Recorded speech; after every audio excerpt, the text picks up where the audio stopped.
Both were what? Toyod. What does that mean? Oh, you haven't been around a toddler who can't pronounce an R. It's how toddlers say R. Toyod. It's like a whole thing in English, actually. Have I told you all this? No. So in North American dialects of English, we do our R's really weird. If you think about how you say R, like your tongue is pressing into the back of your upper molars to make that sound, which is an insane way to pronounce R. Like very few people very few languages anywhere in the world do this. It's extremely unusual. There's a ton of different ways to pronounce R. It's not like there's only one way and we're the odd ones out. It's very diverse. Like, trilled R, like in Spanish, like, like a more guttural, like, can't remember the linguistic term for it. But anyhow, we do our, and like literally your tongue is pressing in the size of your upper molars. So it's really weird and your mouth doesn't do it naturally. So toddlers are very, very frequently the last letter they can pronounce correctly is R. The last sound they can pronounce correctly is R sounds.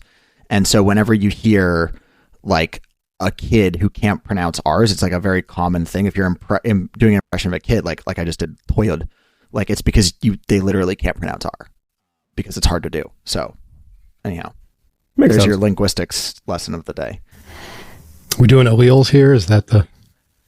I made a joke involving the phrase Toyod, and I had to explain it to the childless guys. Gotcha. So, normal stuff. Yeah, R's and L's. Yeah.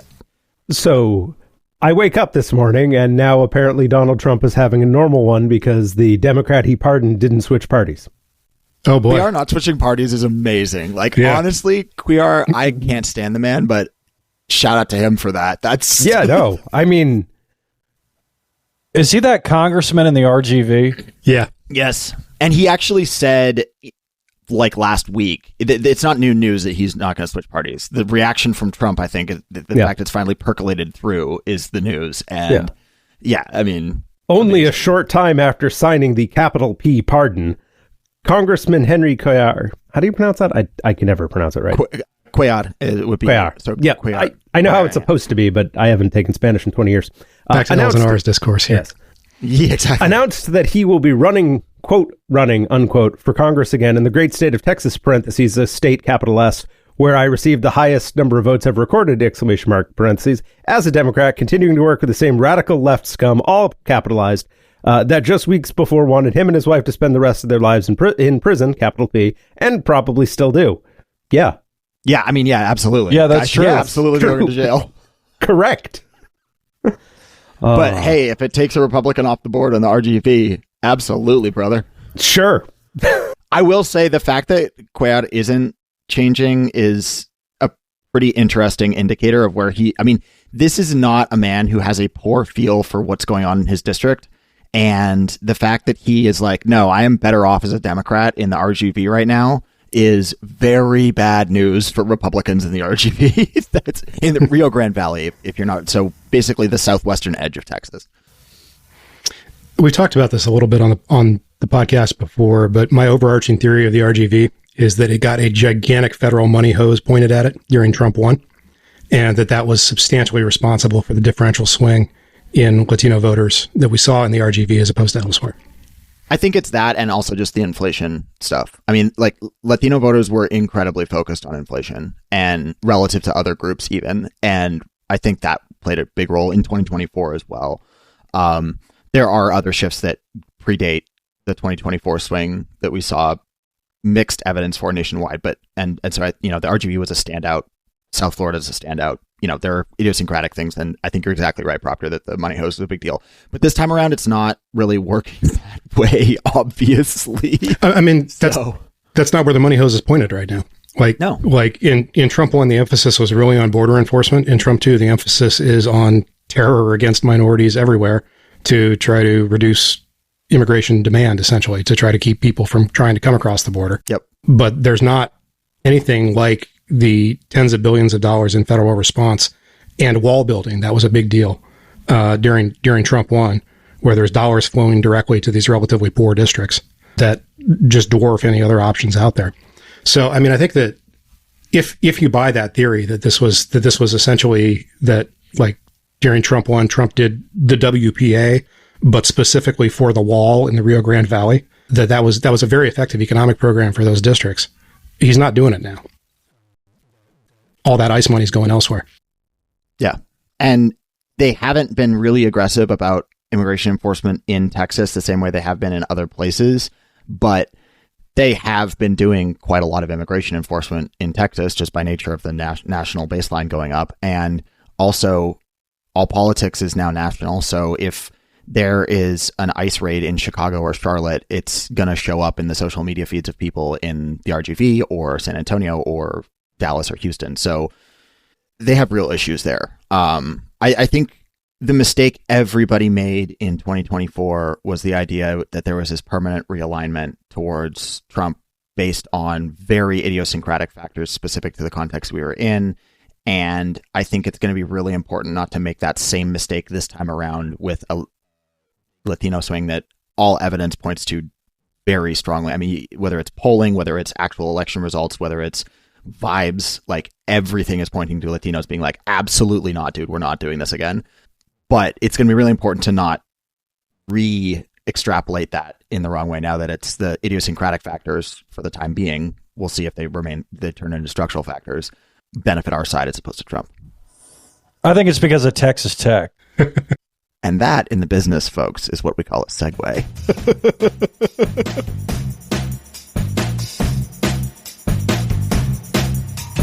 This is Normal Men, a podcast from four men who are clinging desperately to normalcy in an era when that's asking a bit too much.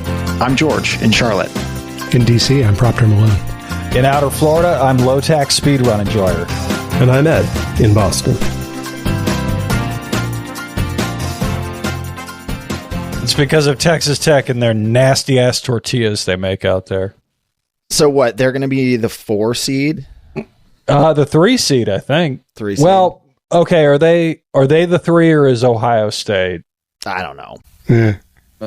Who knows? All I really care about here is that people are really mad on television that Alabama may get left out for a team that they deem to be less deserving. And irony is walking into the fucking ocean right now. Like, kiss my fucking ass. Put Miami in there. Put Notre Dame in there. Put fucking Duke in there. I don't care. But y'all can kiss my ass. They're going to leave Bama out with a 5-loss Duke team in the playoff, Paul. We got to replay the whole season, Paul. Congratulations to you and your Blue Devils, by the way, George. That was a nice win last night. You guys tried very, very hard to not make it happen.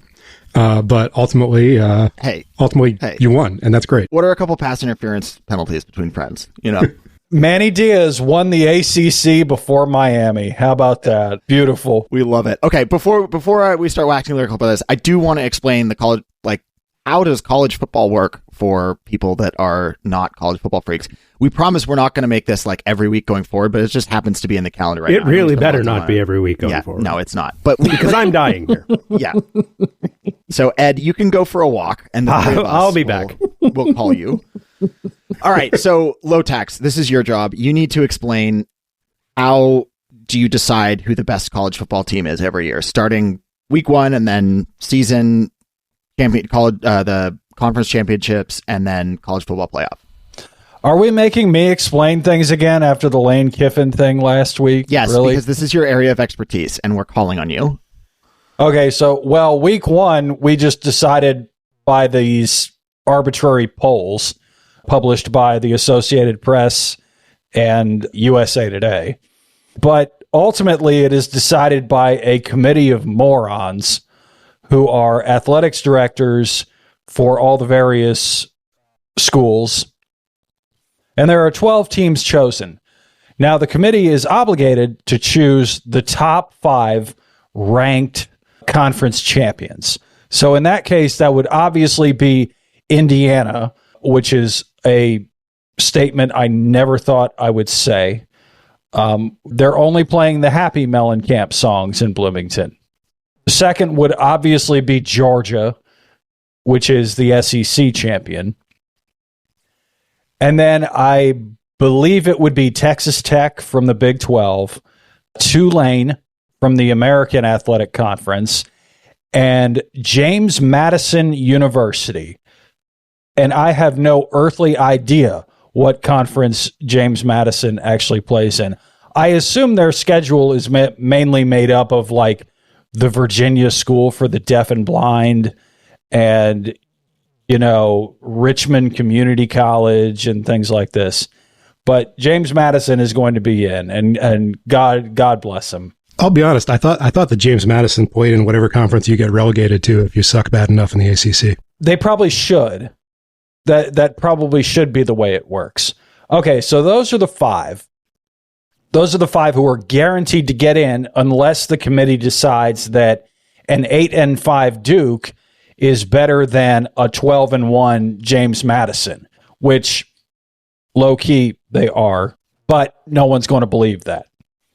So then you have 7 more teams, and those 7 more teams are chosen by a committee of perverts who operate a lot like the NCAA tournament, where they vote on it and decide, okay, we're going to bring these teams into this playoff tournament. And most of those teams are going to be from the Big Ten or SEC because those conferences have all the money. And so that's how college football works. So the particular wrinkle that's happened this year is that after the teams play their regular season, there are the conference championship games. That's what happened this weekend. And conference championship games are not scheduled at the start of the year. They're played between, depending on the conference, typically the winners of the 2 divisions in the conference, if it's a conference that has divisions, or the top 2 teams in the conference if it's not a conference that has divisions. I don't know if we still have any conferences that don't have divisions. But what happened this year... Most don't, I think, at this point. Okay. I completely lost track of the conferences in college football, except for the Pac-12. But what happened this year is that Alabama played in their conference championship game and got curb stomped by Georgia. I think that's a fair way to put it. Which I told y'all was going to happen. I said they're going to go 9-3 or 10-3, and they're going to get rinsed by Georgia. So this is interesting for the selection committee because Alabama over Georgia was Alabama's best win by a fair margin. You know, in the rematch they got rinsed. So there's some speculation that the result of that game with Alabama looking bad will result in Alabama getting dropped from the roster. They're on the bubble. They're, I think, by any reckoning, one of the last teams in or one of the first teams out. But one of the concerns here for college football is that creates an incentive problem where teams don't want to play in their conference championships because if they look bad, they might miss the playoffs, which are bigger money and a bigger deal. Note that nobody brings this up with respect to Virginia. It's only Bama. Yeah, I mean, because the top 5 conference championships, because the top 5 conference champions all get bids to the playoffs, this hits different conferences unevenly. This means that, you know, for power conferences, for the real power conferences like the SEC, it's very likely that the second and third best teams in the SEC are going to be at least competitive, if not auto wins for the playoffs. Whereas for the ACC, it's not clear that the best team in the ACC should be in the playoffs. In fact, the best team in the ACC probably will not be in the playoffs. There is that common opponent issue, though, because Alabama, as listeners will remember, got its ass beat by Florida State. Virginia beat Florida State. So why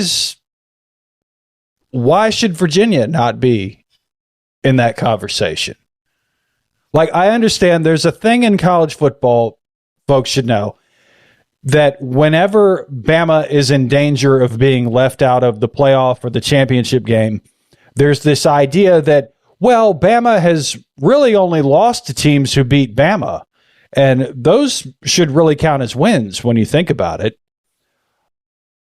What? Yes. Come on, you know this, Ed. I know you're from Boston. No, I don't. I stick to sports that are good. But like they rationalize, and also like they're all up-down sports, so you can just count, which I understand is sometimes a difficult prospect. which frankly does make all of this really weird. Like, why do you need an Excel spreadsheet for this when this is football? But like, and I can say that I played it.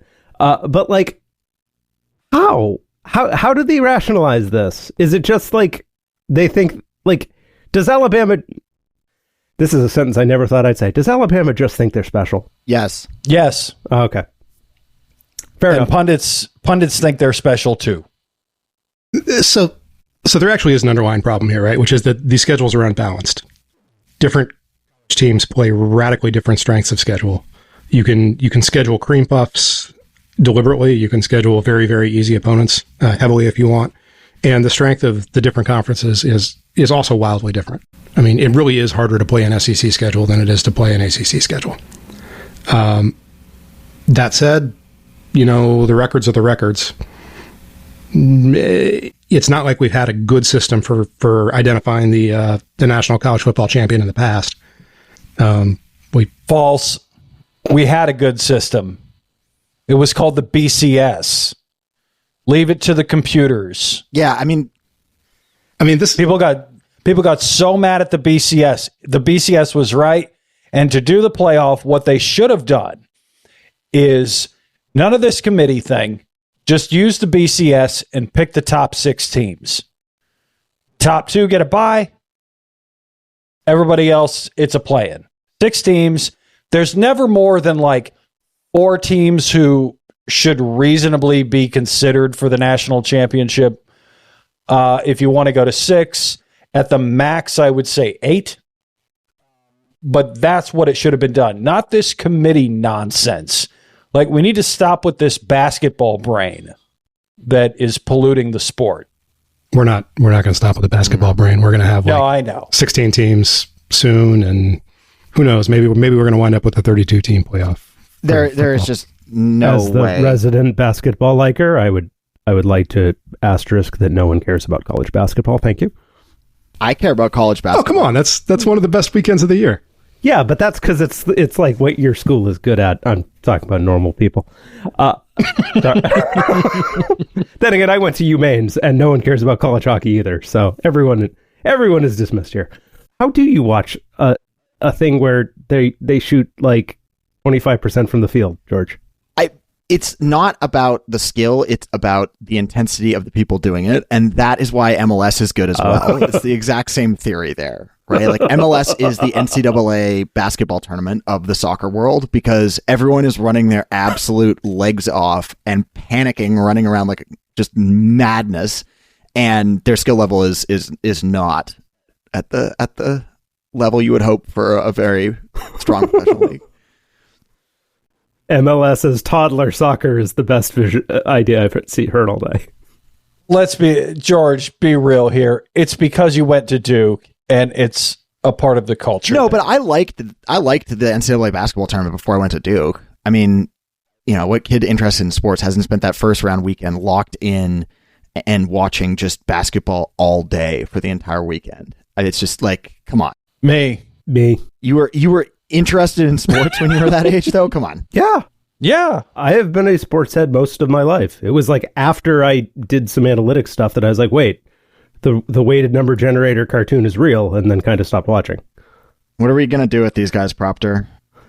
I understand that, like, look, I understand that people who went to the same school as noted luminary Grayson Allen have a certain amount of appreciation for these things, but look, not all of us care about college that much. The closest college to me, closest American college to where I grew up, was also the school that produced Adam Morrison. So I am very, very big on luminary schools. Anyhow, you know what? Y'all are trying to take the shine off of me right now, and I don't appreciate it. All right, George, let's talk about them Blue Devils. That's right. Let's talk about the Fighting Mannies, baby. So Duke was in the ACC championship game last night, and the thing that's important to understand here is that as the gentleman outlined, you shouldn't be considered a very strong team in college football late in the season if you have like 5 losses. That shouldn't be a thing. So it was weird that Duke was in the ACC championship game. And the reason is because the ACC just kept falling flat on its face anytime a team had a shot at making a name for itself. And Duke only had 2 losses in conference, which was true of a whole bunch of other people as well. And we won all the tiebreakers. They had this Rube Goldberg machine of different metrics to decide if everyone's got the same record, who is the best team among them. And it turned out it was Duke. So last week I was huddled over my phone at, 11:30 p.m. watching Cal beat SMU, because if Cal did that, if SMU had won that game, they would have had the best record. But because they lost to Cal on the West Coast last weekend, they dropped 2 losses in the ACC, and Duke had a tiebreaker over them and other people as well. Miami had a better record than Duke outright, and I think they would have won tiebreakers in the ACC, but they're in the other ACC division, and they lost to Virginia they were worse than Virginia in the conference. No, they missed out because Duke had the better strength of schedule. Okay, I'm sorry. Yes. Which is one that I deeply love, because Florida State has now kept Miami out of the playoff because we tanked their strength of schedule. I love it. So the other thing to remember is that Duke's head coach is the former head coach of Miami.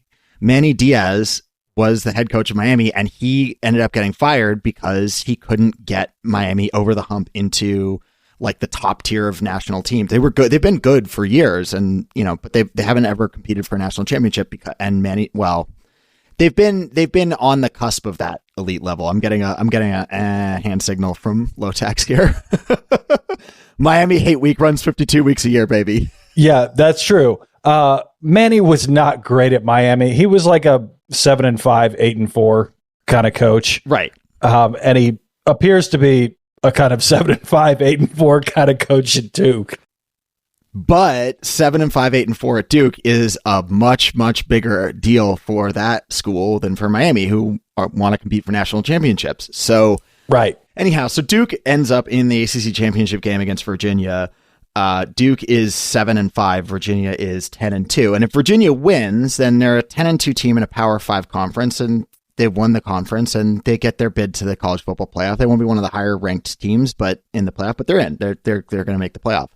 If they lose, well, then you're a 3-loss team from the ACC. You didn't win the conference, and no, like you're definitely out. Whereas Duke, I mean, look, the committee may give Duke a bid. I very much doubt it, to be clear. I think it's a very low probability. Yeah, everyone's shaking their heads. On paper, they could give Duke a bid. They could. I mean, there's nothing in the rules preventing them from doing that. But a 7-5 team, you guys had to win your last 2 to be bowl eligible. Right. A 7-5 team that won their conference is just amazing. And we did it last night. And also, I will just say real quick, and then we can move on from this. Absolutely phenomenal football game. Like, absolute blast. So fun to watch. Really exciting the whole time. Both teams were playing exciting, if not well. And the way it worked is like Duke had a lead in the fourth quarter. We had one of the best punts I've seen all year that pinned pinned Virginia inside their 2-yard line. Basically, they're playing right up against the end zone. And that led to an interception. And let us extend the lead back to 7. Virginia marches down the field with like 30 seconds left on the clock to score a touchdown, converted a 4th down, and then scored a touchdown. So they tied it up. We go to overtime. Duke gets the ball down to the 1-yard line. It's 1st and goal from the 1-yard line. So you only got to move the ball forward 1 yard. And they took them 4 downs to do it, but they finally scored. So we're up 7. In college football, the way overtimes work, you need to then score a touchdown if you're Virginia. You can't kick a field goal. You have to score a touchdown, convert the extra point. They had took a penalty on the Duke scoring play that instead of starting at the 25, they started at the 40. And so why I think this was maybe the most important play of the game, that dynamic, because Virginia's coaching staff got it into their head for some reason that they needed to run a trick play. I don't know why they did this. They had been marching the ball. It was 1st and 10. They had been running all over us in the fourth quarter, like just getting 5 10-yard clips easily. So they do this like pitch out to the running back. He throws it back to the quarterback, and then the quarterback tries to throw it downfield into triple coverage. Duke picked it off ball game, and it was amazing. It was fourth down, though, wasn't it? No, it was first. No. First That was 10, first down. 40 in overtime. The first overtime. Oh, well, Tony Elliott's an idiot then. He's an idiot, and their quarterback's just very, very bad at all this, throwing into that triple coverage. I just want to take 1 minute to sit with a quote from the Duke quarterback after the game. Darian Mensah, who was the MVP of the ACC championship game, said on national television, "We're underdogs. That's why we're at Duke." You have thoughts on that? Look. Mensah is getting paid, what was the number? $7 million? Ed is dying. It is okay. Look, it is absolutely true from a football perspective. Anybody that's if you applied that to anyone else at Duke, it would be laughable, and it is a funny quote. But with respect to football, it's true. It's a good quote. He's right. It is both true and deeply funny. Yes, it is deeply funny. That kid is probably going to like unwind Applebee's in the private equity market in like. But it is true in football. You are right, George. He got an $8 million paycheck to come to Duke from the NIL collective. So Mensah specifically is less of an underdog than that quote would imply, even in football terms. But a lot of other guys on that team, like, no, they are in the sport they play and the thing that they spend the vast majority of their college time doing. I know this because I did it. Like, you spend a lot more time on football than you do in class. That they are absolutely underdogs. $8 million? Yep. Hey, he won them an ACC championship. Money well spent. Fucking Cam Ward was only 4. Price gone up, man. Inflation, baby. Cam Ward was a deal. Trumpflation. I just want to say one more thing about the broadcast last night, which in addition to we're underdogs, that's why we're at Duke, the broadcast included the line, he wants to make a lot of money in private equity one day, as a description of a Duke football player. Yeah. So there is a type and we play to it. Oh, well, which I appreciate. You know, I think it's good when schools lean into their roles in the sports watching. Oh, schools, you say? Is a school involved here? Not really. Easier to stay in than get in, I'll put it that way. I mean, yeah, Duke, there's probably some school involved. Georgia Tech, there's definitely school involved. The rest of us, no. Vandy does okay. But I actually had at least one and maybe two, I never figured out, future NHL players in my college classes, and they actually like showed up and participated. It was a fascinating experience compared to like all of the football people. Yeah, because there's no fucking money in hockey, Ed. No, they did quite well for themselves. In college hockey? There's no money in college hockey. Actual hockey. Like Yeah. hockey. Once they went on and became pros. Right, but like they still showed up. And the football players sure didn't. Then again, I don't think anyone was paying UMaine players to go play football. We ain't come here to play school, Ed. Cool. Can you leave?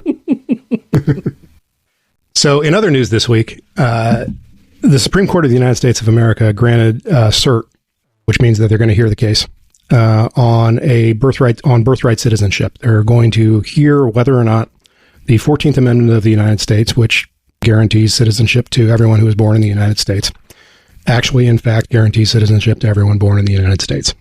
Really quick before we dive into this, can we just read section 1 or sentence 1 of the 14th Amendment? Because I think it's worth level setting. Just all persons born or naturalized in the United States and subject to the jurisdiction thereof are citizens of the United States and of the state wherein they reside. Simple. So if you are A, born, B, subject to the jurisdiction of U.S. law, then you are a citizen. There is no other way to interpret that. It is, I mean, that's it. That's it. That's not, there's no interpretation. That's it. That's how it's been understood. That amendment is going to get some real exercise when they get to human cloning. But like until then, I think we're probably okay. Let's let's leave that particular eldritch horror in the jar for now, Ed. Thank you. The term is decanting.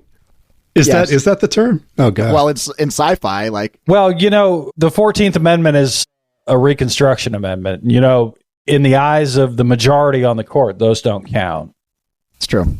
Yeah. So for those who may not be stooped in the history or the law here, the Reconstruction Amendments were a set of constitutional amendments that passed in the wake of the Civil War that were a little bit more than minor amendments. They essentially reshaped the Constitution. The 14th Amendment in particular is by itself most of a new constitution. The way constitutional jurisprudence functions after the Reconstruction Amendments is fundamentally different than the way that it functioned before the Reconstruction Amendments. There have been some issues with this. There have been some issues because, for whatever reason, when they did the Reconstruction Amendments, they chose to write them as relatively terse amendments. There is a lot of content packed into not a lot of words, and people sometimes underread that a little bit. I think that it is not widely taught in schools that the Reconstruction Amendments are a whole new constitution. It's not something you necessarily get at the elementary or middle school In general, level. Reconstruction is basically ignored in a lot of American schools in ways that are extremely harmful. And not just American schools, by the way. I had to relearn States in my 20s because I didn't get a good education on Reconstruction either in Canada or aforementioned school I attended. Duke doesn't do a good job on the To be fair, I didn't take any U.S. history courses other than U.S. economic history, which kind of... Which yeah, is like it's- history. But either way, Reconstruction not emphasized in my particular course of study. Anyhow, continue, Proctor. There's a school of conservative jurisprudence that has as a mostly implicit, sometimes explicit goal, writing the Reconstruction Amendments out of history. John Roberts has been hard on the Roberts Court generally has been hard on the 14th Amendment. Justice Trump essentially made Section 3, which says that if you've done insurrection, you can't federal elected officer or a federal appointed officer. Trump versus the United States essentially wrote that out of existence. We'll see whether or not we get it back at some point. But for now, that's a dead letter. You've seen jurisprudence related to the Voting Rights Act that essentially says, well, we know the Constitution says that this is a thing we're doing and Congress can do it, but we're going to pretend, what if that's not the case? That, that you can, in fact, do these things that are limiting the vote on basis of things like racial animus, and Congress doesn't have the power to stop you. It would be part and parcel of that for the court to potentially come back and take on birthright citizenship. The legal arguments for nixing birthright citizenship are weak to the point of being non-existent. This is how citizenship in the United States has been understood for many, many, many years. Even prior to the Reconstruction Amendments, birthright citizenship was understood as the law of the land for anyone who wasn't a slave. I mean, literally, it was much more liberally interpreted. It wasn't just birthright citizenship. It was, if you can get here, you're in, for most of U.S. history up to that point. Yeah, it wasn't really until the Chinese Exclusionary Act that we had limited citizenship. And that's part of kind of a process where you see governments move towards more robust welfare supports that are coming on a citizenship basis, or that are coming on a broad basis, that you see more exclusion happening in citizenship. Our basic problem is that we're a nation of immigrants, and if you're a nation of immigrants, it sure makes things a whole lot easier to have birthright citizenship than to have citizenship descend through your parents. But what about birth tourism? Ezra Klein told me this was a thing that we could all agree on, even though seemingly no one on the left agrees on this. I don't agree on that, Ezra. Yeah, I don't either. Yeah. No. Eat shit, It Ezra. sounds like Ezra needs to come run some Oklahoma drill with me, honestly. Yeah, I agree. He would keel over in 30 seconds. Sir, it would So take a birth lot less tourism. time than 30 seconds. I'm being nice. Birth tourism, for people who may be unfamiliar with the phrase, is the practice of non-U.S. citizens coming to the United States for a relatively short period of time on a tourist visa most commonly, but maybe on a student visa, for the purpose of of having a child in the United States who was then a U.S. citizen. The numbers estimates for how much this actually happens are kind of all over the place. Our best guess is that it's maybe triple digits a year, maybe. Literally dozens of people. But it would prevent Boris Johnson from ever being eligible to be president. I take back what I said about Ezra fairness. and Oklahoma drill. It's fine. Now that I've realized that Boris Johnson would be thrown out. I think he actually renounced his citizenship when he was trying to become prime minister, but, whatever. Even if you want to put on your maximal wonk hat here, right? Like, You're Iglesias. and the people that you are selecting with birth tourism, if this is even a thing worth talking about, are in a tier of means and wealth that alone, making them American citizens and therefore opening them up to taxation, is a practice that entirely justifies the birth tourism situation, right? Like, these are from the perspective of dollars and cents, and we should not be making policy this way, but I just want to make this clear. From the perspective of like dollars in, dollars out, these are massive NPV positive things. This is writing a huge check to the US government on behalf of whoever's being born the moment you do this. So, okay. It's really funny to see people like Klein, fetishize certain arguments in certain contexts and then just completely ignore them as soon as it's inconvenient to because of other political imperatives. These guys love latching on to these small, minuscule, just non-problems and adopting the right-wing attitude as some show of like centristy seriousness. It's open-mindedness to a stupid degree. That's what they always do. Yes, we have this, the birth tourism, and that's not unlike trans rights, in my view. Like, people will bitch about, this cishet girl at fucking Topeka State came in 27th in a swim meet and was beaten out for 26th place by a trans woman. And there's 20 fucking people in the whole country here for whom this would apply to. This is not an issue. Well, and also, who knows to what extent this is actually happening or is going to happen, but, Trump is pushing for this gold card visa program where people can straight buy their way in to a U.S. passport that is supposed to come without the burdens of taxation on foreign residents. That there's no way to look at that and say, okay, birth tourism is a problem, but the golden card is not.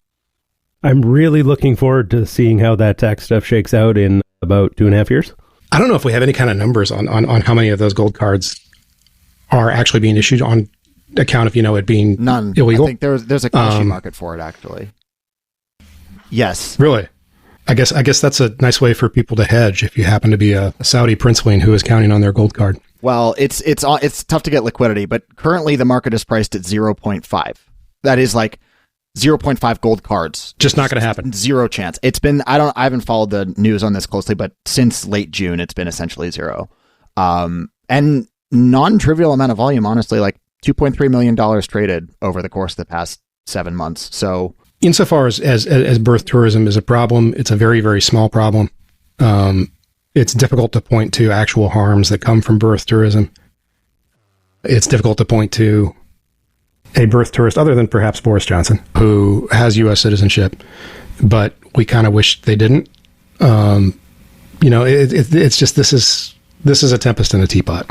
This is not an actual reason to upend our system of birthright citizenship. From a functional perspective, one of the big reasons to defend birthright citizenship is that it is going to be very difficult for people to prove their citizenship. Since birthright citizenship. I don't know about you guys, but my citizenship document is my birth certificate. Yeah, I actually had to do this because I was an American born abroad to an American mother, and it is incredibly difficult to do, to the point where my mom had to scrape through her parents' records or whatever to try and find elementary school report cards to prove that she had been present in the United States for at least 5 years, right? Though I don't know what the exact, these are standards that can change over time. So I'm not sure exactly what the standard is today, but when I applied at the time in the mid 2000s, the standard was you had to have proven that you were in the United States for at least 5 years, not entry and exit time or whatever. You had to have pay stubs, you had to have report cards from a school, like that kind of stuff.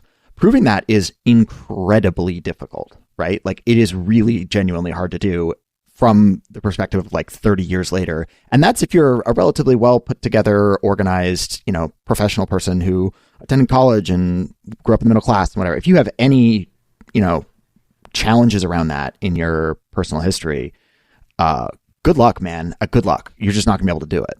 I would bet that most of the people I know couldn't do it, and they have Gmail and search. Like, it's impossible. And it gets worse the further back you have to go, right? It's not just a matter of searching records that are relatively straightforward and relatively standardized. They're not that standardized, but relatively standardized. Once you go back 2 generations, you're in extremely dark territory. Once you go back 3, you're screwed. Yeah. And I mean, like, even the ask of going back 2 is getting into some, skull calipers bullshit. Yeah. Yeah. Well, I mean, unless going back 2 generations gets you to literally Ellis Island. Yeah. Like you're going to have a problem. And it's not like there's no problems if you came through Ellis Island either, right? Like they changed a lot of names. Mm-hmm. You've got to establish continuity of identity.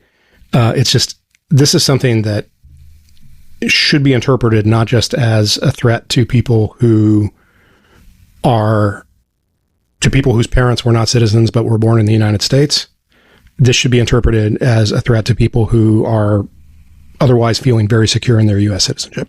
I would say that is probably the more direct intent. They've been doing this since my entire life. They have been saying that we are not real Americans since I was a frigging child. And like, 1, screw them, but also 2, like, this is, granted, they would have to completely forget how to read again in order to support this at the SCOTUS level, but like, people have done this before. Not in the US, but like this sort of absolute, I'm trying to think of a word that isn't just authoritarianism, but that one. Like this is how you discredit and depower people. There's a famous quote from a German mayor in the lead up to World War II and the lead up to the Nazi takeover. I decide who is a Jew. That's good times. The kind of territory that we're getting into here, if this happens. That said, this is not a doomer podcast. I want to be clear that at least my personal stance on this is that no judge has ever sided with the argument that birthright citizenship, no federal judge has ever sided with the argument that 14th Amendment birthright citizenship is a dead letter. You're going to get at least 2 in this decision, though. Yeah, I mean, I think if I had to handicap it, I would handicap it at 7-2. I think they're going to get Alito and Thomas to bite, and everybody else is going to say no. We're going to just keep doing what we've been doing. Thank you very much. Yeah, I mean, you're not going to get Gorsuch on that. I don't think, but Roberts is a deranged homunculus of a person. I think 7-2 is what the baseline should be. I think you can make an argument for one of Roberts, Gorsuch, or Barrett waking up on the wrong side of the bed and writing something stupid. Barrett's not going to bite on this. Barrett's issue with the Reconstruction Amendments is through a different mechanism. She thinks that they're not fully ratified.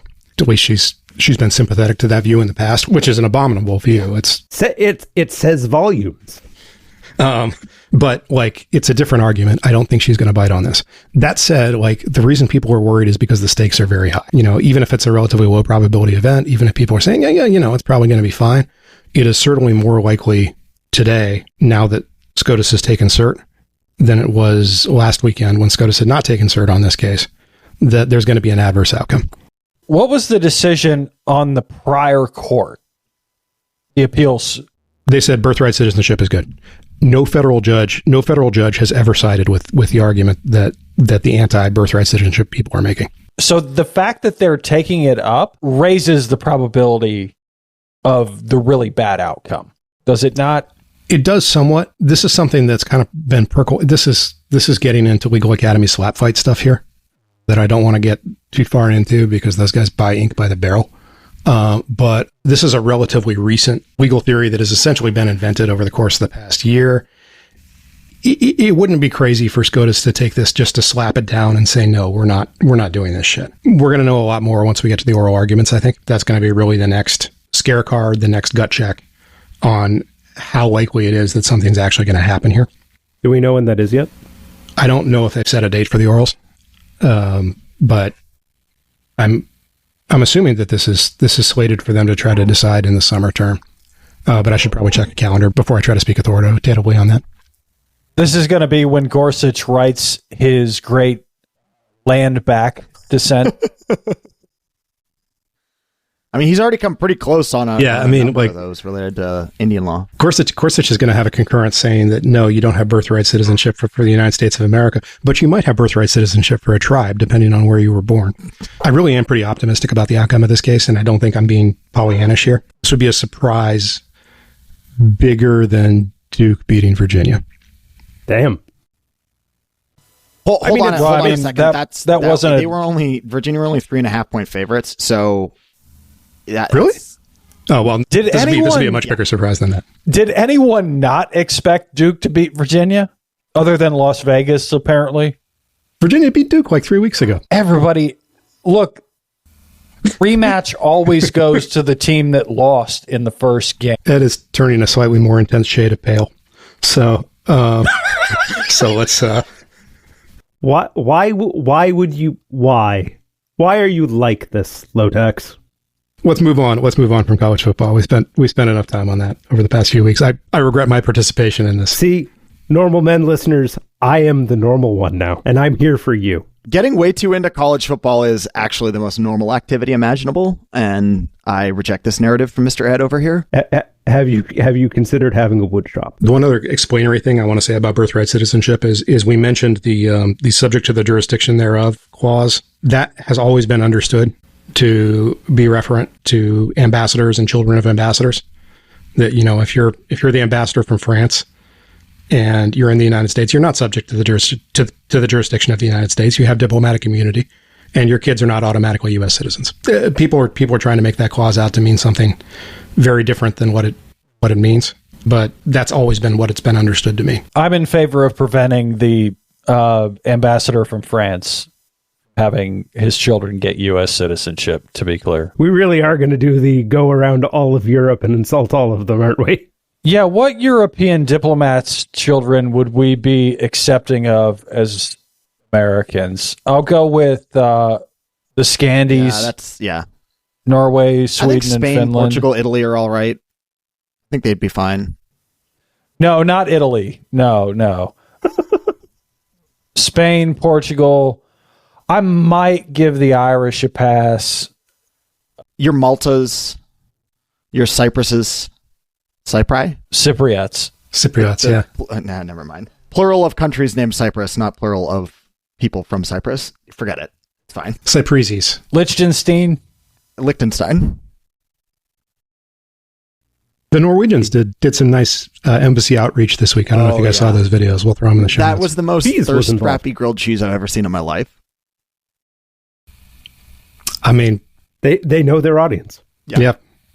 Friend of the show. Wait, what was this? Skelly on Blue Sky at iid.bsky.social if you would like to hear what it's like to be a scientist living in France right now. Anyhow, Skelly was like, wait, is the Norwegian embassy to the United States trying to fuck me? Because, yeah, they pretty clearly were. And everyone else who saw the post. Yeah, a little bit. The post was a Norwegian gentleman who purported to be the cook for the Norwegian embassy in D.C., making a very large batch of grilled cheese sandwiches in a sleeveless undershirt with black gloves and just really making it look like the start to a porn. I don't know how else to describe this. It was too hot for Instagram style content all over Instagram. And, you know, there's creamy bechamel going everywhere and melting, oozing cheese. And he's in his wife. It's Hornet for the Mornay sauce. So the Norwegians are okay. Swedes, Norwegians, things of this nature. Okay, on to the cocaine. Would you all believe that a Navy SEAL lied about something? Was there cocaine involved? Because, guys... Okay, then definitely, yes, I would believe that. Actually, there was. All right, so we talked a little bit last week about the boat strikes in the Caribbean and about the situation that Pete Hegseth has found himself in, where we have some strikes that are pretty clearly violations of the laws of armed conflict, war crimes, maybe just crimes. That Where's the war? Yeah, well, I mean, they're trying, but they killed a number of people on boats in the Caribbean, and they killed specifically 2 people that are the subject of current congressional inquiry. 41 minutes, I think that's right, after the initial strikes, while they were getting up on wreckage and waving to the American aircraft around them. That's a no-no. That's frowned upon. A little bit. They sure did it. Last week, I was skeptical of Pete Hegseth's story, which was that he was there for the initial strikes and then he, left the room and was not involved in the decision to strike the survivors. It actually kind of looks like he might be telling the truth about that. The 41-minute gap information is new and moves the needle a little bit for me on the double tapping the survivors thing. Obviously, he's still culpable morally and legally for things that happened under his orders to kill everyone on board, but it shifts the focus in some ways to the former Navy SEAL admiral who actually, it appears, ordered the second strike. I want to take just a second to discuss the justification we've gotten from him on why he ordered the second strike. For more than 30 minutes, Bradley said, he observed the 2 survivors among the wreckage. He told lawmakers there were bags of cocaine on the boat that were not ejected during the initial explosion. Because the bags of cocaine were not seen floating in the water, Bradley said he believed they were strapped in and had stayed tied down during the explosion, making it likely the drugs were still under the capsized boat. So to be clear, Bradley's explanation is that he ordered the second strike because he did not see bags of cocaine. On a boat that was not going to the United States. On a boat I don't know if it was going directly to Suriname or if it was meeting another boat that was going to Suriname. But everyone seems to agree now that this boat was not going to the United States. I want someone to diagram this. Just like draw a picture of it that follows Bradley's discussion. I mean, we've had, I want to say 6 or 7 different explanations for why this was a legit strike, none of which are legally sound. It seems increasingly likely to me that heads are going to roll on this, whether it's Hegseth's head or whether it's Bradley's head or whether it's both. Congress has bit into this, including Republican congressmen, in a way that we haven't uniformly seen on Trump administration scandals. This hasn't been one where everyone is taking the, I haven't seen those statements route to avoid engaging with the material. You've seen even some rock-ribbed Republicans. Roger Wicker was out there. Who's that about, Proctor? Jesus. Was out there talking about how, this is a problem. I think you're going to see some amount of blood sacrifice made by the administration on this. The question is who it's going to be. And how literal that term is. At what point are we going to start running out of generals? Well, he's an admiral, so, these ones float, George. We have already had pretty significant purges of senior military officials, and not necessarily at the absolute apex, but throughout the upper levels of the Department of Defense. There have been a number of people that have been rotated out of pretty important positions in terms of planning and just executing basic stuff. So, at what point does that start becoming a preparedness issue where, oh no, we don't have the person that's supposed to be able to do this, execute this mission is someone that we promoted from captain 3 months ago who doesn't know what's going on. It's kind of hard to imagine saying that given how bloated the Department of Defense is in personnel terms and just the layers of command and control that go from the people that shoot to the people that are elected. But still, at some point. Oh yeah, you're going to get some real colonel brains going on in here. Colonel of the Kurtz variety, or you've already got some operational damage. Based on the amount of expertise that has been pushed out, and it's likely that the purges are going to continue. Hegseth has been very clear that kind of purging along lines of identity or along lines of ideology has been one of his goals at the department of whatever we're calling it today. That's within his ability to do. In fact, we already have one other ranking general. By the way, I love that even the Republicans are still calling it the Department of Defense. Like, no one is buying this Department of War Yeah. bullshit. Worst rebrand what brand its name in is. history. The commander of SOCOM, it's come out over the last week, was pushed out by Hegseth prior to or contemporary with these operations. He's black, so I'm kind of surprised he was still around a little bit. There are other multiple star officers who are still getting pushed. Whether or not you think those guys are important to the continued functioning of the military, I guess depends on your assessment of their particular skill sets, and that's out of my wheelhouse. But there's definitely a lot of turnover among the senior ranks that is unexpected and that is politically driven. All these people need to go Yeah. to jail. I just want to reiterate, Needs like to the fact be- that this is happening on over the double taps is better than it not happening over the double tap, but it should have happened with the first boat strike. The first boat strike was just as illegal as anything that happened on in the second and the third and the seventh and the double tap and everything. It's all completely legal. It's all murder. It's nonsense. And Yeah, it's straight up murder. And as Ed said last week, Ed and Bropter, it's literally in the book. This is an illegal order. It's an illegal act. All of these people need to be in prison, or really just line them up on a wall and, do what one does on that. Tribunals, let's say. Yeah. hooray! Yay! Yeah, hooray. Remember when we got to ask about the fun stuff? Like, I don't know.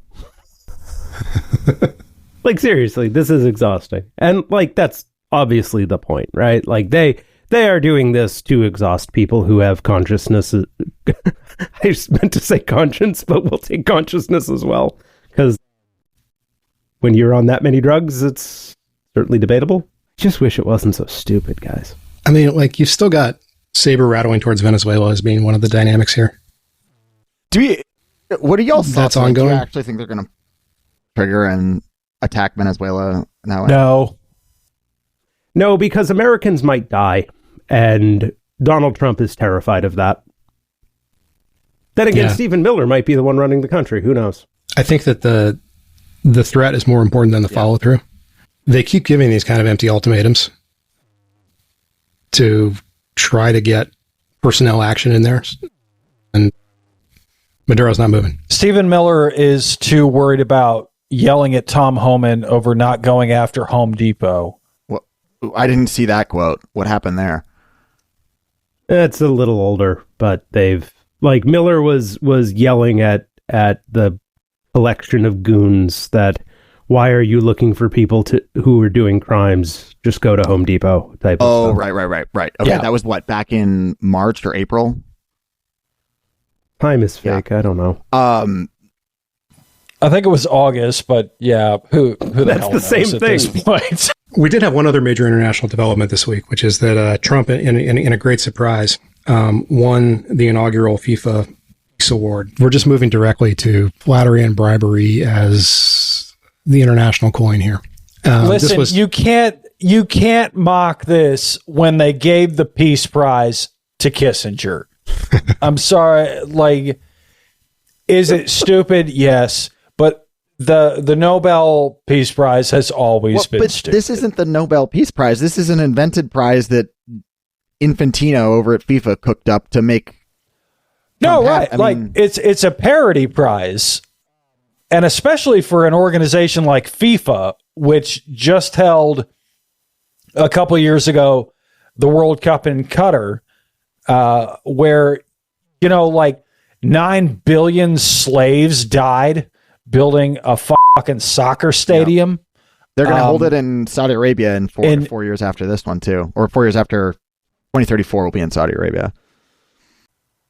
Yeah, it's fucking ridiculous, but the Nobel Peace Prize was also always ridiculous. So I appreciate absurdity is what I'm trying to get at. I agree that we shouldn't overrate the Nobel Committee on their keen identification of people who are fighting for the cause of peace. In fact, this year's candidate has been loudly advocating for us to bomb Venezuela. She's Venezuelan. still, inventing a brand new award is maybe a new low. This is something where you're seeing parts of the international community fold under to the Trump personalist regime in a way that other parts are notably kind of not. And from my perspective, the closer you get to large amounts of free-floating money, the more likely it is that they're folding under. That it's the same money laundering crew. It's the same guys who have just lots and lots of liquid capital sloshing around and are very used to doing business in ways that are compatible with bribery and a personalist regime. So in lots of money and no imagination. Yeah. So in country terms, this is the Gulf states. In sporting terms, this is soccer. In financial market terms, this is crypto. It's pretty straightforward that way. Yeah, I think that's a good framework. I like that the prize looks like these rotting hands coming up out of the ground. Speaking of eldritch horrors, holding up a soccer ball. Yeah. Just terrifying. I mean, he always wanted an orb of his own. Oh, God, the orb. The orb. It was a simpler time, a better time. There were more linear cities in our future. It was a better time. The orb was at least funny, but we're 8 or 9 years past that now, and it's just not funny anymore. We need to move on to a news show very strongly, folks. To close out this week, we wanted to talk about normalcy studies and a really interesting video we saw. I saw it from Brian Hughes, BM Hughes at beastguy.social. It originally was from TikTok, Jason K. Pargin, Jason K. Pargin on TikTok, which was really interesting. The upshot is there's this comic where it's a caricature of a blue-haired barista. This person is short-haired and it's orange, not blue, but you can tell what they're going for here, who is offering someone in a military uniform, "Can I interest you in a soy latte?" "Just coffee." "Black," responds the guy in the uniform. "Caramel macchiato?" "Just coffee." "Black." "Iced peppermint mocha?" "Just coffee." "Black." And the person behind them in line is getting mad, like, for crying out loud, just make up your mind and order. And the point that the video makes is that this is illustrating a mentality that is driven around the idea that other people not liking what you like anymore, or maybe they don't like it at all, not an anymore thing, but just don't like it at all, is somehow threatening to your sense of identity, right? Like if you are the only person that likes something, that means you're like an outcast, essentially, or you feel like you're an outcast. And I thought that was really interesting. I think the video really nailed, and we'll link it in the show notes, really nailed the subject. But it's also just so alien to me as someone who is among the most aspiring of any normal man anywhere, that me liking something that other people don't like is somehow like an indictment of me as a person. I just don't understand people like this. Like, can y'all help me get into the mindset of someone that actually thinks this way, that thinks that I just like black coffee, but black coffee is no longer trendy and fashionable, so like that's an indictment of me that everyone else is making. Like, what the hell?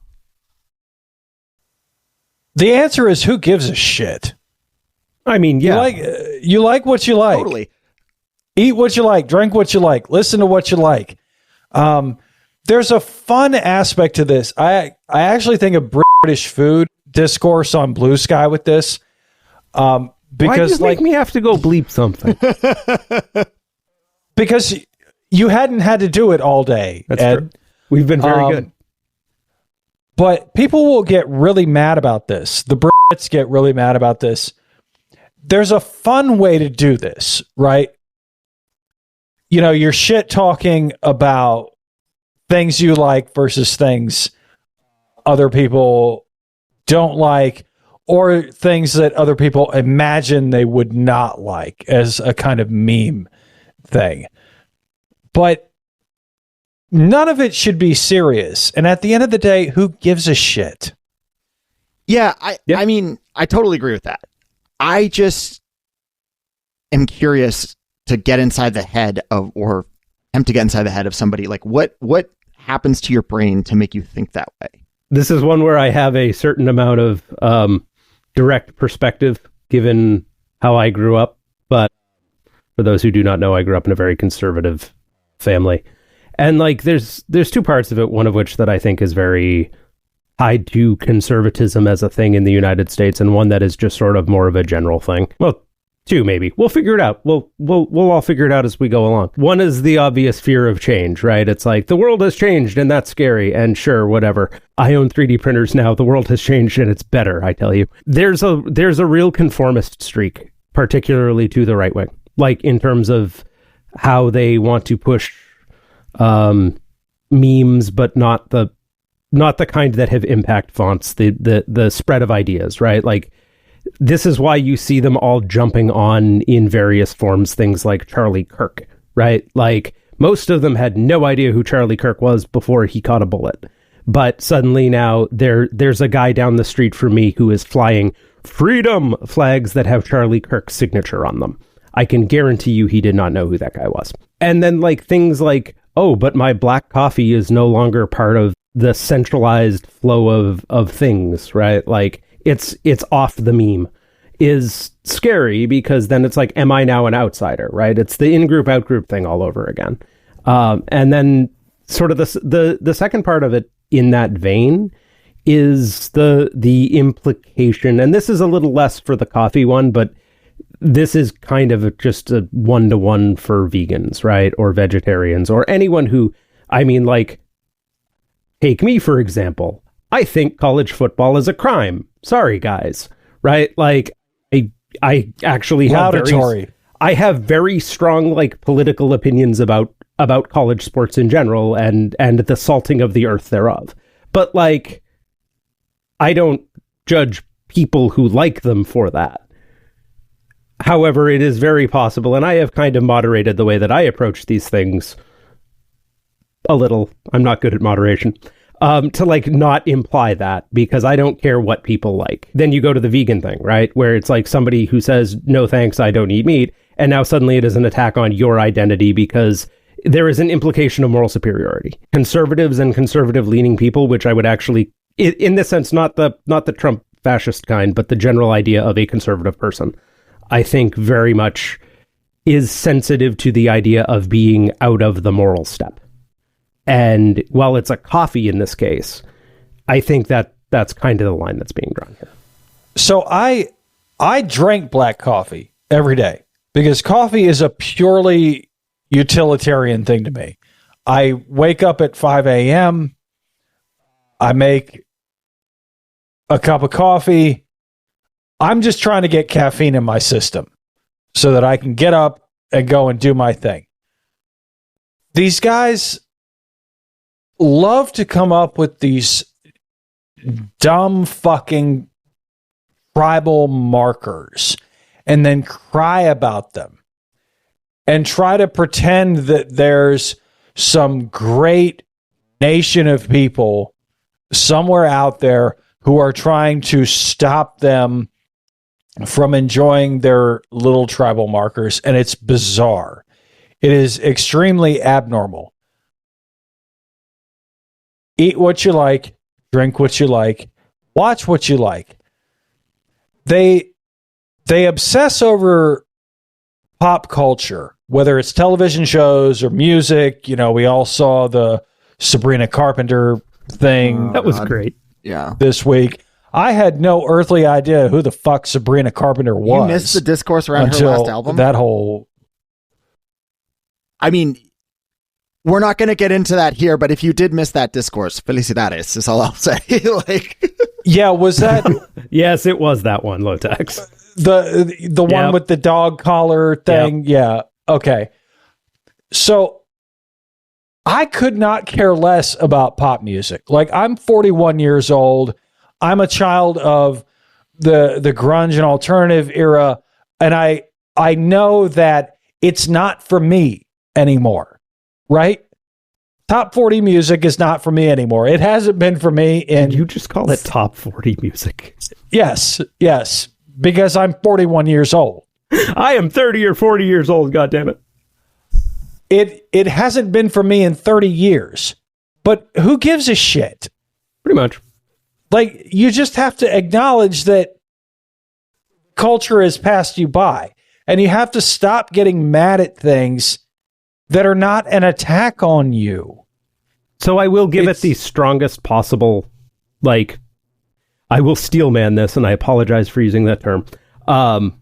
So the read that they have, because they are in an epistemic closure that basically looks like a suicide bunker, it's not passing them by, it's against them, right? Because like it is like this totalizing thing. Culture is against them because other people have choices is a very common thing. I'll be honest, you see it amongst predominantly white and male people on like the moderate and left as well, right? Like this is not a unique impulse on like the conservative side. It's just right now they're losing a lot harder, and they know that, and they don't. I think that some of this is reaction directly to waning feelings of cultural hegemony. Mm-hmm. And I hate to say it, but that's coming for us too. Like that's already priced in. Trump has done that to us. Internationally, America's stature in the future is not going to be what it was in the past. It is unlikely that we will maintain the degree of cultural hegemony that over the course of our lives. Some of that is just, we personally are going to keep getting older, as Lotex pointed out. But some of that is that, America's star is maybe not as ascendant as it used to be. And I'm planning on having some big feelings about that at some point. I actually don't think I agree, but that's because I kind of think that despite our best efforts, America is the main character might actually be more true than we want it to be. I actually agree with Ed on that. This is not me saying this is a good thing. This is me kind of wondering if that's not what's going to shake out. The thing is, we as a nation have something that the rest of the world will never have. Drunk luck. No.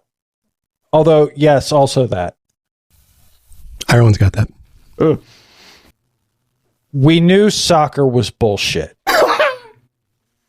Really? I didn't say that. I'm the one here saying you should like what you like. I'm the good one here. I do think in general there's a one important rule that you should always apply to is whatever thing someone's enjoying, good or bad. Does that thing create some negative consequence for someone else? Right? So obviously there's a huge spectrum of negative consequences. Eating meat does actually create a negative consequence for somebody else. There's a massive environmental and carbon and working conditions and you name it up and down the meat supply chain. So like, yeah, eating meat does create negative. Now, how heavy are those negative consequences? What else do we need to balance about that? Okay, that's kind of downstream. If someone is doing something, there's also negative consequences to veg too. If you think of farm workers, sure. But yeah, in general, right? I was using meat as an example because it's so salient to this kind of like discussion. No, I got you. If something creates a negative consequence, okay, let's talk about those negative consequences and do some context around those. If there is no negative consequence, if there is no, in economic terms, negative externality to whatever someone's doing, and I'm sorry, the difference between a caramel macchiato and a black coffee is not, there is no, that consumption choice has no negative consequences, no negative externalities anywhere, then do not bother critiquing that particular thing or determining it as morally unjust or whatever. Don't go to the matter of it. Let people do whatever the hell they're doing. Always. If there's no negative externality, ignore it. Doesn't matter. Let people do what they want to do. Now, obviously, the discussion of how big is the negative externality, how should we account for it, etc. I mean, there's a lot of conversation there, but I'm just so struck by how many things get attention in our culture are debates about stuff where there is no negative externality whatsoever, right? A trans person existing does not create an issue for you. Gay people getting married and adopting kids, that has no impact whatsoever in your life. Like, these are some of the most hyper salient examples, but there are many others. And I just, that's sort of my schema for like how to think about this stuff. And it just blows my mind how much time we spend talking about stuff where there is no negative externality. I think maybe one of the places where this joins to politics is through openness, which is, one of the big 5 personality traits, right? So, and openness tracks pretty well in America with the liberal conservative divide. Higher openness tends to be a liberal trait. Lower openness tends to be a conservative trait. And in this context, I think you can think of openness as being sort of the propensity to get something positive out of this new stuff. George is talking about negative externalities, and that's an important piece of the puzzle. But another piece of the puzzle is, do these new things potentially do anything good for me? Like, might I like the caramel macchiato? Might I be willing to try the caramel macchiato? You have a different approach to novelty. You have a different approach to that sort of waning hegemony if you think there's at least potentially value in you for the new things that are being laid upon your table. I don't really have a fix for that. Like, this is something that's, I think you can teach to some extent, but people tend to dig in on their openness. Stop liking what I don't like. Yeah, basically. And like, I am frankly probably closer on the closed end than most people. It's just I know when to shut up. And that's also kind of part of it, right? Like, I might be judging you, but you're probably not going to know unless you've done something to actually piss me off. Because it doesn't matter if I'm judging you. My opinion is not the one that is relevant here. And you see this a lot, I think, when it comes to specifically, like, what's the best way to put it? Going to that open-closed divide. There is also often a perceived threat to like the stability, right? Like, if you're giving the conservative mindset the most credibility that it can have, the most good faith that it can have, and frankly no longer earned, doing things that are outside the norm is potentially destabilizing. And that has been a reaction forever, right? Like, why did Nixon hate the hippies, right? Like, it goes back further than that, but that's about like where my personal time horizon of thinking about these things ends. Because of that, there is the, oh no, I am approaching this new thing and it is default scary is a good way to put it, I think. Default scary versus default whatever. And I struggle a lot with a lot of this stuff myself because I think a lot of it, like I said, I think a lot of this is dumb. But also, there is a process of getting over oneself that I think a lot of people never undertake. And I don't know how to make people do it. And I don't think you can. I think the best thing you can do is get them to stop talking. A lot of it is fed by people grifting, right? And a lot of it is fed by people who want to imagine that they're part of the grift too. Because they're trying to be part of the grift. Look at that thing that came out, I forget, one of those replaceable universities with the essay last week, whatever, time doesn't Oklahoma, yeah. Yeah, that's the one. Oklahoma. That's a state, technically. But like, where it basically turned into an excuse to get a grad student fired because they were trans. Get them out of the playoff too, by the way. Oklahoma's a fucking fraud. That's right. Fucking fraud. Keep them out. Give it to Duke. Everyone's happy. But that agree. Student is now going to be straight up on the grift circuit until people forget her name, right? Oh, absolutely. And it's like the dark reflection of everyone wants to be a YouTuber, everyone wants to be in esports. No, they just want to get Talking Points USA to pay for their mortgage. Yeah. And that's a weird place to be in on top of all of this stuff. All right. Well, with that wrapped up for the week, I'm glad we solved one particular problem. And as always, it's... Just be normal. Just be normal. For normal men in Charlotte, I'm George. In DC, I'm Proctor. In outer Florida, I'm Low Tax Speedrun Enjoyer. And in Boston, I'm Ed. Stay normal, y'all.